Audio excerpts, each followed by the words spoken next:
Dear students, welcome to this online class. Today we're going to deal with Chapter 5. Chapter 5 is about reading article, chemical reactions. So, the specific objectives of this course is that by the end of the course, you should be able to understand and use lexical items in chemistry and use it to carry out communicative activities. Now, we're starting with the vocabulary. There are some key terms that we will have to see. As chemical students studying chemistry, it's very important for you to know certain terms that you can use to communicate.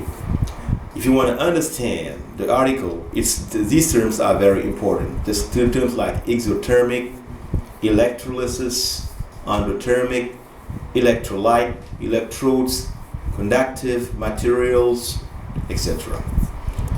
Now, electrodes, it is a conductor, not necessarily metallic, through which a current enters or leaves a non-metallic medium, as an electrolytic cell, arc generator, vacuum tube, or gaseous discharge tube. Now, when it's pertaining to a chemical chain that is accompanied by absorption of heat, this is endothermic. Now, the object that allows the flow of electrical current in one or more directions, this is about conductive materials. When it's pertaining to a chemical chain that is accompanied by a liberation of heat, this is known as exothermic. Now, electrolyte is a substance that produces an electrically conducting solution when dissolved in a polar solvent such as water.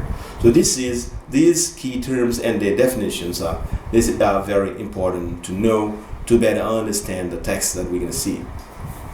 Now let's go for the reading comprehension text, which explains a lot of chemical reactions. For example, to find out what water is made of, it helps to look at its chemical formula, which is H2O.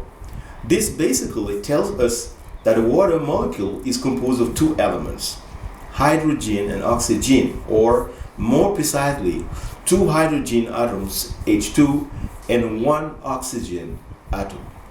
So hydrogen and oxygen are gases at room temperatures.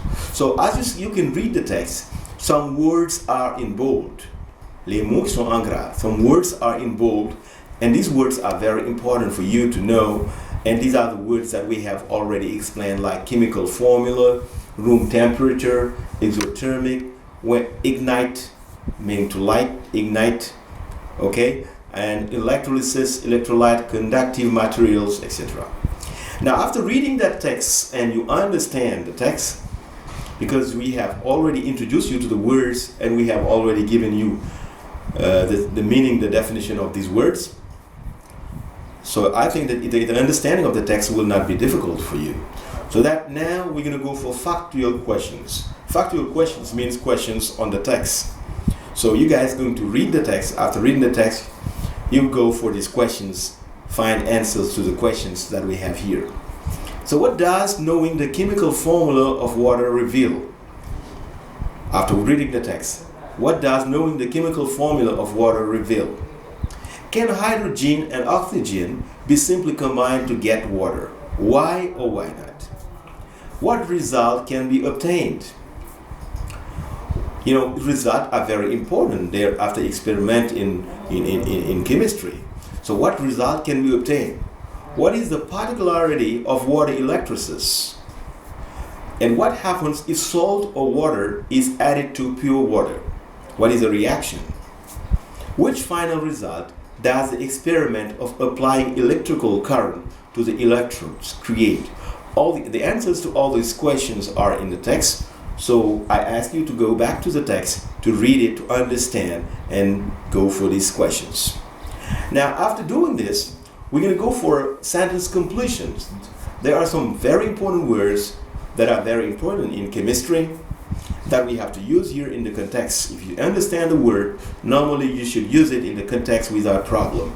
These words are substances, temperature, different properties, chemical, battery, physical. You know, a word can be used twice or more, meaning a word, you can use a word one time or you can use it 2 times. It depends, right? Read the paragraph and try to feel with the right word. So, for example, say matter can be described and identified by physical and chemical properties. Physical, you have to take a word from the list, have to do with appearance. You can observe many. You go back to the list. Properties with your senses and by measuring the length, width, height, mass, and density of a substance, etc., etc. This is then what you have to do is to take the words in the list and complete this paragraph correctly. After doing that, we're going to go to another paragraph completion. This paragraph is you're going to practice words like aluminum, electrons, conductors, positive, insulators, neutrally, and this word can be used twice or more. It depends on the sense, so you have to read the text and understand the sense so that you can use the word 1 time or 2 times or even more than 2 times. It depends on the sense of the word. Now, for example, we say atoms, the basic building blocks of matter, are made of 3 basic components: protons, neutrons, and electrons. The protons and neutrons cluster together to form the nucleus, the central part of the atom. And you're going to go to the list and then complete orbit of the nucleus, etc., etc. So this paragraph also has to be completed with this word in the list. If you understand it, you won't have any problem to complete these words. That's all for the lesson of today. Thank you very much and see you next time.